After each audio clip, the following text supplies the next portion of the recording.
Today's episode of the Bourbon Bites podcast is a double feature because I'm reviewing Jack Daniel's 10-year and Peerless Double Oaked. Plus, find out how Maker's Mark is helping lighten the load for holiday travel.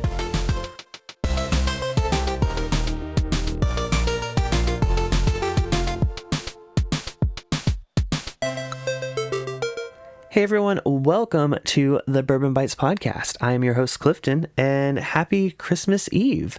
I'm pre-recording this the day before I fly out to go back home to South Carolina for Christmas. So I wanted to go ahead and get this recorded. It's going to be a bit of a shorter episode, which is why I'm going to review two different whiskeys today instead of just one, because we're light on news. We have some good things to share, but also want to have some good things to drink. So I'm going to start off with a review slash first tasting of Jack Daniel's 10-year-old Tennessee whiskey. So this whiskey actually came out in September of 2021.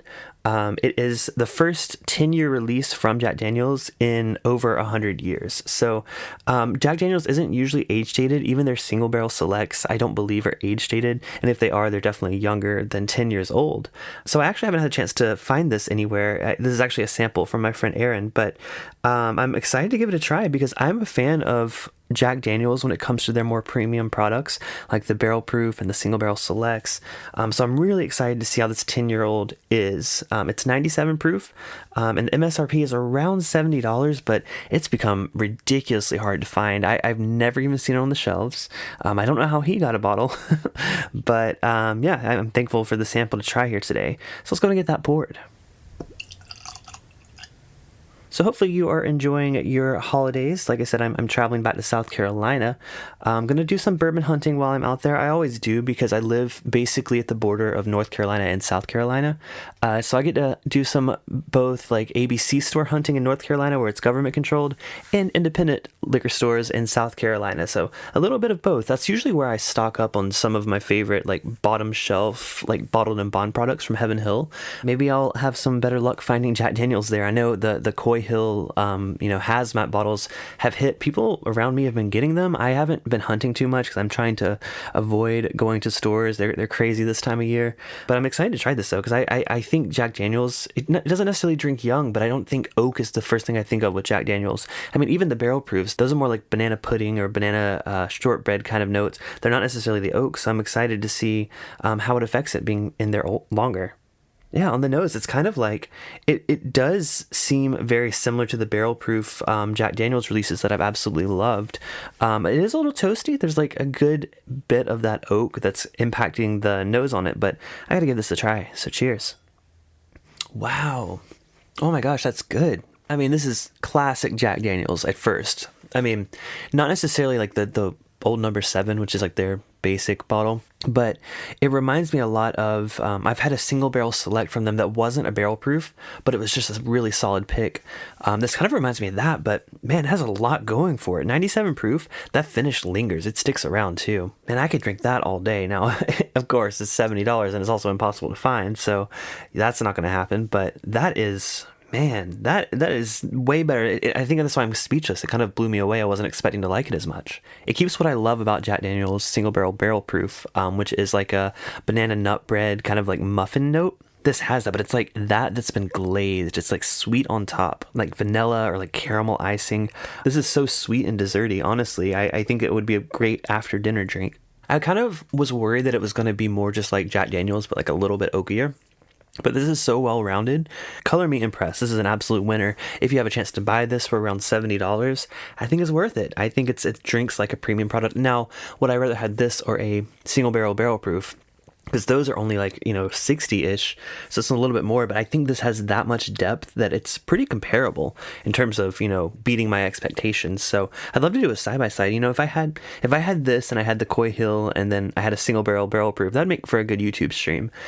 So if y'all want to see that, get me a sample of Coy Hill, but also check out my YouTube, youtube.com/bourbonbites. I go live every Thursday, except this past Thursday, because I was literally on an airplane.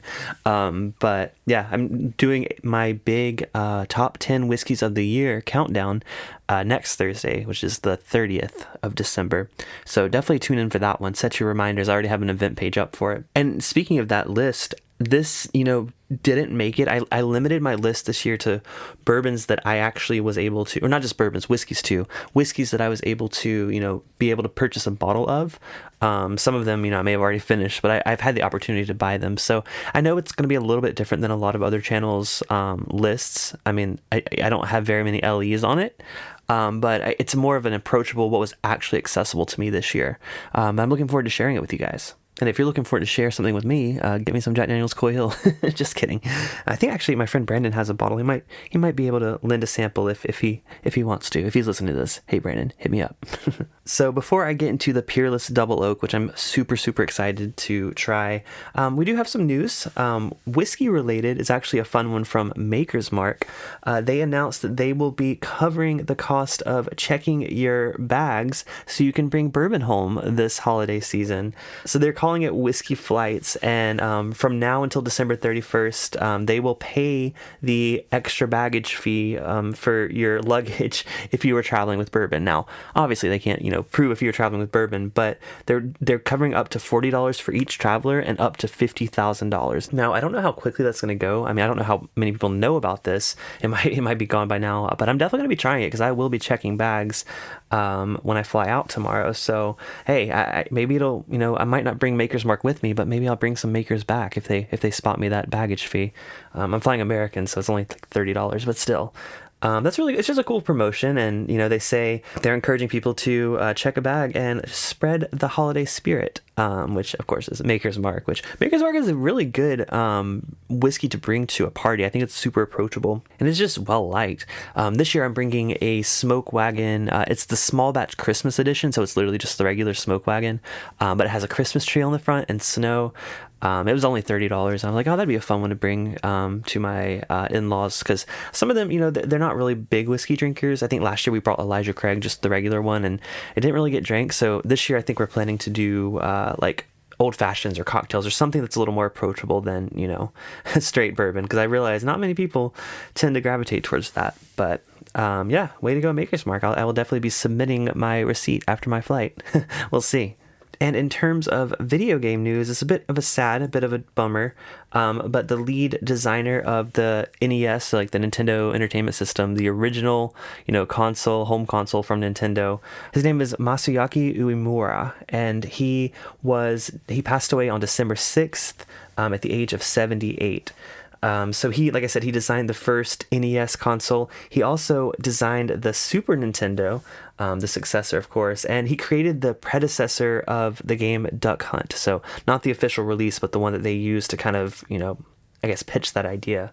So he actually retired back in 2004, but he was with the company since 1972. And then he launched the NES in Japan. It was known as the Famicom system in Japan. That came out in apparently 1983. I didn't realize that came out so early. I don't think it hit the US until later, but he also designed the Super Nintendo, which came out in 1990, which was my first console. So I guess that makes sense. I guess I just didn't realize NES was that old. I mean, I didn't have one, so maybe that's why. But yeah, may he rest in peace. He did a lot for the company, and he basically made our childhoods possible. Those of us that grew up with Nintendo consoles. So cheers to him, and thank you for those memories, because you changed so many kids' lives forever. And adults too, because I enjoy playing some classic Nintendo games over on Twitch sometimes. So follow me, twitch.tv/bourbonbites. I know that seems like a weird time to promote that, so sorry about that, but I pay tribute to him every time I play Super Nintendo games. Yeah, but enough with the downers. Let's get into our next bourbon review, because I have in front of me Peerless Double Oak Bourbon.